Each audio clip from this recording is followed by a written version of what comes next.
Mets-le et tu deviendras une beauté qu'aucun homme n'a jamais vue. Mais souviens-toi, avant que Lina ait le temps de se retourner pour demander à la vieille femme ce qui arriverait si elle l'enlevait, la vieille femme se dissipa comme de la fumée. Lina resta figée sur place, tremblant de tout son corps, les deux mains serrant fort ce sous-vêtement étrange. Son cœur battait très vite, non pas d'excitation, mais de peur. Elle était née dans une famille pauvre en Allemagne. Elle était aussi mince qu'une branche sèche, son visage était laid comme celui d'un singe. Elle n'était pas jolie et n'avait pas de jolies courbes. Tout le monde se moquait d'elle, mais derrière ces moqueries se cachait un secret. Lina était née avec un don rare, une bénédiction qu'elle n'avait jamais demandée. Avant de mourir, sa mère lui avait chuchoté « Tout homme qui épousera Lina passera de rien à la richesse et à la prospérité ». Mais Lina n'en parlait jamais. Elle ne cherchait pas la richesse, elle cherchait le véritable amour. Un homme qui ne regarderait pas son visage, qui ne se soucierait pas de son corps fin comme un fil.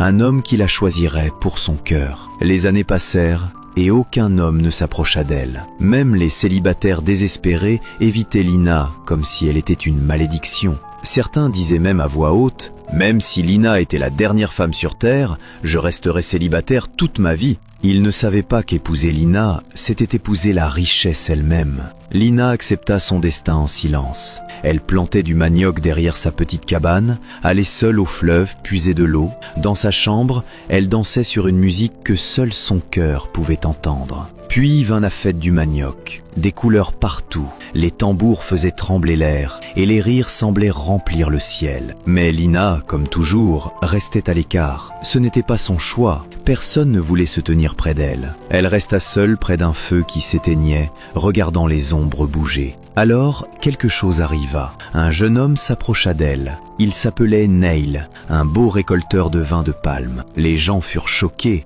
mais lui dit doucement « Bonsoir ». Il la regarda dans les yeux, l'écouta parler, sans détourner le regard, sans se moquer. Pour la première fois, Lina se sentit vue. Dès lors, chaque soir, Neil venait avec une calebasse de vin de palme pour parler avec elle. Les rires fermentaient dans le coucher du soleil, l'amitié grandit et devint lentement l'amour. Le jour du mariage, tout le village fut stupéfait. Les rumeurs les suivaient comme de la poussière, mais Neil s'en fichait et Lina put enfin sourire. 2 mois plus tard, l'affaire de Neil explosa soudainement. Des fermiers d'autres villages venaient lui acheter. Les gens achetaient en grande quantité. Il devint si riche que les villageois commencèrent à paniquer de jalousie. Très vite, il découvrit le secret de Lina. Dès lors, ceux qui s'étaient moqués d'elle baissèrent la tête pour la flatter. Même les hommes les plus fiers apprirent à s'incliner. Quelqu'un murmura « Si seulement on pouvait remplacer Neil par nous-mêmes, ce serait parfait ». Quand Neil entendit parler de la bénédiction,